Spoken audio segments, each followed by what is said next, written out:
Paul, we've seen volatility return to markets recently. How does that play into the strategy of a long-short European equities fund? For a long-short fund, it's frustrating, as it always is for everyone, because it tends to be when markets are volatile, there are macro or political influences which are washing over them. And for stock pickers of any description, whether it's long only or long short, that can be a bit frustrating. But it's not terminal. I mean, sometimes it's actually your friend, no matter what it seems like during the experience. And over the past few years, we've certainly seen plenty of that in Europe, particularly in the summertime, which with less liquidity in markets, and you are prone to it. Although this time it wasn't all about Europe. We had China kicking in at the end, and obviously we have the prospect of US interest rate rises coming. So it's interesting to deal with someone else's volatility for a change rather than our homegrown stuff. You mentioned China. How is that playing out in your current stock selection? We wouldn't profess to be Chinese experts. I think there's quite a number of newly minted Chinese experts around the place, and as I say, we look at stock fundamentals. But it has been clear to us, just with what our companies are reporting, and certainly during the higher growth periods, what expectations had been built into companies with exposures to China, that it wouldn't really take very much to cause a wobble in the valuations of some of those stocks. In fact, Chinese exposure is something you would have been more likely to find in our short book than our long book, because the valuations were high and because we thought the earnings were under threat. So it hasn't been a concern. In fact, it's been a help. Does that mean more exposure towards Europe in your long book? Yes, more exposure towards Europe's been coming. Domestic Europe, that is. There is a world outside of China. It's not just it's not the only emerging market, for example. But as the economic recovery has taken hold in Europe, we have been much more favouring domestic exposure anyway. That began in the UK. I think the economic recovery began in the UK, and therefore we took our consumer, our media, our retail exposure there first. That's been rolling out into continental Europe. For example, Spain will probably grow GDP about 3% this year, Ireland 7%.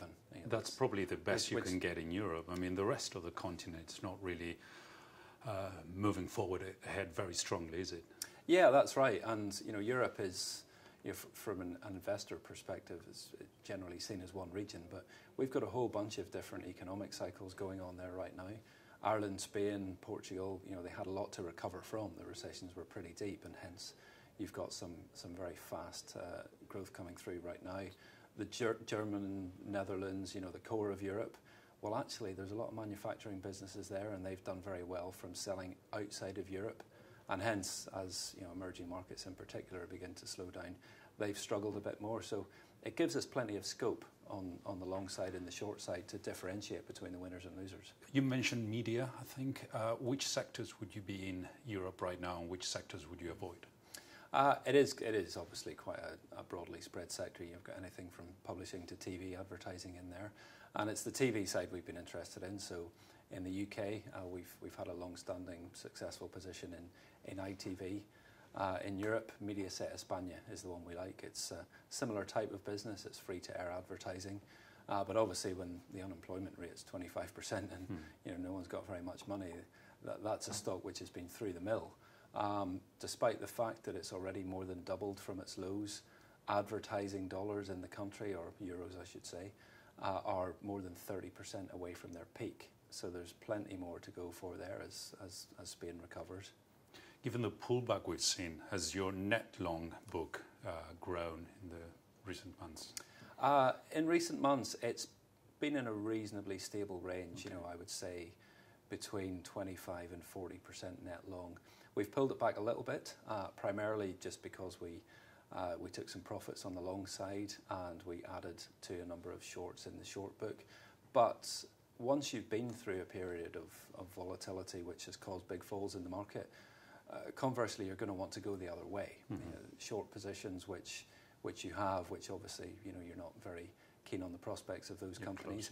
If a company has a profits warning on a day when the market's nervous anyway, it's going to fall more than it should. And we've had a couple of those things recently, and we don't want to get greedy. We'll close those short positions, but that does make you, I know it sounds a bit Irish, but it does make you more net long at a time when the market is nervous. But it's entirely logical. And a lot of the indices in Europe have now are now flat given the losses we've seen during the summer. I guess it's more important than ever to be able to select your sectors and your companies right. Can I ask you to finish, what's the outlook for European equities for the next few months? I think it's, in sentiment terms, it's still a little bit murky. We haven't quite finished dealing with the issues over China and what the growth rates will be, and obviously we have the prospect of interest rate rises both in the US and probably fairly closely followed in the UK. If risk-free rates have been low for a long time, as they are, and they begin to rise, that impacts valuations of all financial assets, and it's a negative. Obviously it is. However, it's not the only input into valuations. Growth is very important too, and I think considering what we've been through with central banks and how long they have waited to raise interest rates, they're not going to drop the ball now by putting them up too far too fast. So growth, in my opinion, will be the dominant factor, and that's picking up in Europe right now, and it's picking up in domestic Europe, which is quite a different picture to what we've seen over the last few years, where European companies have relied on exports to generate their earnings and their sales growth. So if there had to be one theme I would pick, it would be back the European consumer. Companies which are selling into that, I think, will do very well in the coming months. Very good. Thank you very much, Paul. Thank you.